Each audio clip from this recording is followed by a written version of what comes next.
Buenas tardes, les saludo. Estoy ahora en New Haven. Tenemos una conferencia sobre eh, justicia ambiental que ocurre todos los años y que ha coincidido con este ciclo de conferencias del SEDEC, pero quería contarles un poco el trabajo que estamos haciendo con EFREN y no perder esta oportunidad. Eh, bueno, les comento que a raíz de este estudio acerca de las políticas públicas, a raíz del estudio de las políticas públicas en el marco conceptual que ha presentado Efraín. Eh, sí, ahí, levanten pulgares. Ok. Ok, en el marco del marco teórico que ha planteado Efraín, hemos entrado a analizar cuál ha sido la respuesta de la Corte Constitucional en particular con respecto a los estados de excepción.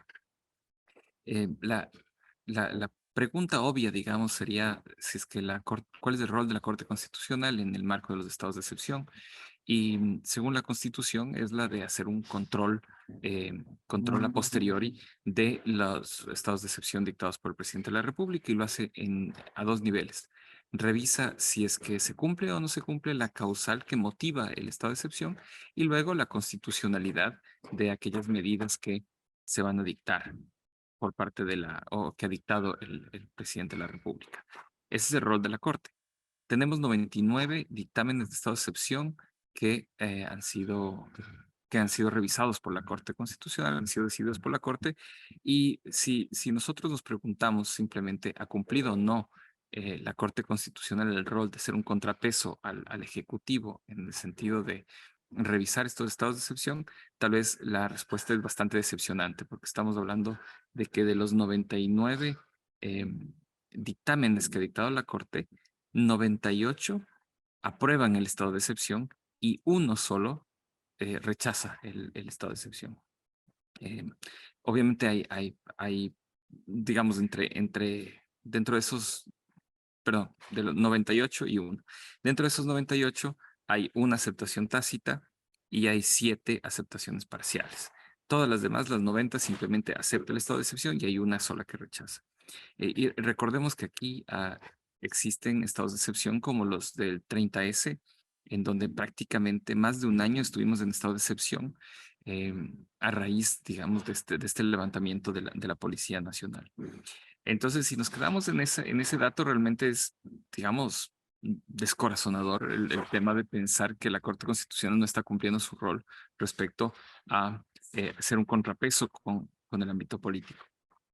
Sin embargo, hay algunas constataciones interesantes. Nos hemos preguntado cosas un poco más complejas, como por ejemplo, si es que la Corte que definimos como la Corte 2019-2022, la conformación 2019-2022, tomó una posición interesante con respecto a los estados de excepción. Si bien esa Corte también, digamos, mantuvo ese altísimo nivel de aprobación de los estados de excepción, con un solo rechazo de estado de excepción, Em, esta corte se planteó una cuestión teórica importante.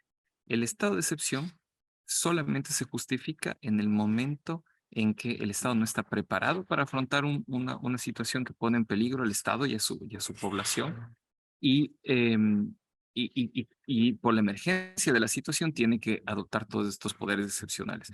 Sin embargo, va a decir la Corte que tiene la obligación del Estado de recuperarse, digamos, de la sorpresa que ha provocado esta situación excepcional y empezar a construir fortalezas, construir una vía, un plan para afrontar esas adversidades con la plena vigencia del sistema jurídico.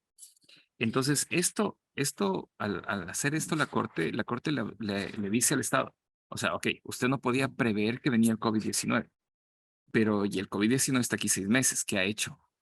Dicte una ley para manejar la emergencia, usted no puede gobernar mediante estados de excepción. Y en esa vía, en esa en esa dinámica, la Corte Constitucional en 13 ocasiones dicta dictámenes de constitucionalidad, valga la redundancia, en 13 ocasiones en donde ordena la creación de política pública.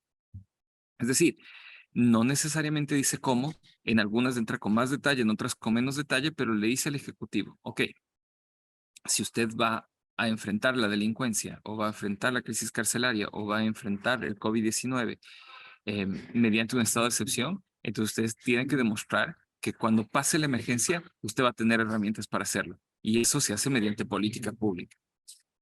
Una constatación adicional interesante que hemos tenido es que de esos 13 dictámenes, 12 cuentan con seguimiento. Es decir, hay algún nivel de cumplimiento por parte del Ejecutivo o de los otros órganos que han estado involucrados en generar informes, ha habido seguimiento por parte de la Defensoría del Pueblo y eso ya genera, digamos, algún tipo de resultado interesante.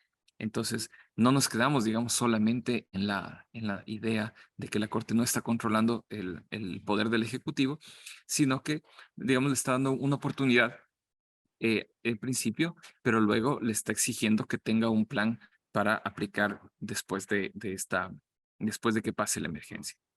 Eh, esta, esta, esta línea jurisprudencial de la Corte que empieza con la Corte 2019-2022, esperamos que se mantenga.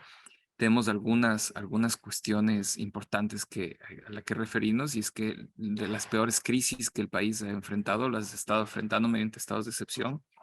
Estamos hablando de esos 99 estados de excepción, 22 han sido por desastres naturales, 22 han sido por situaciones políticas o por protesta social, 17 por salud, 6 por el sistema penitenciario, 9 por los sistemas hídricos, 3 por el sistema eléctrico, de generación eléctrica, 5 por minería ilegal, 6 por temas de inseguridad y 5 por la infraestructura petrolera. Entonces estamos hablando de temas muy sensibles e importantes para el país que no se pueden ir mitigando, se pueden ir enfrentando mediante simplemente estados de excepción.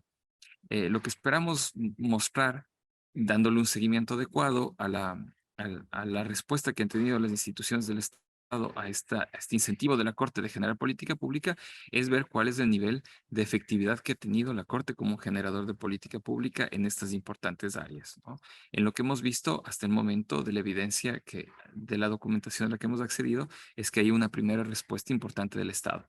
Lamentablemente, muchas de estas áreas siguen en crisis, como es el caso del sistema penitenciario y el sistema de salud, lo cual nos demuestra que, si bien ya se han iniciado con la generación de políticas públicas gracias al incentivo de la Corte Constitucional, todavía no hay una respuesta efectiva a esas problemáticas.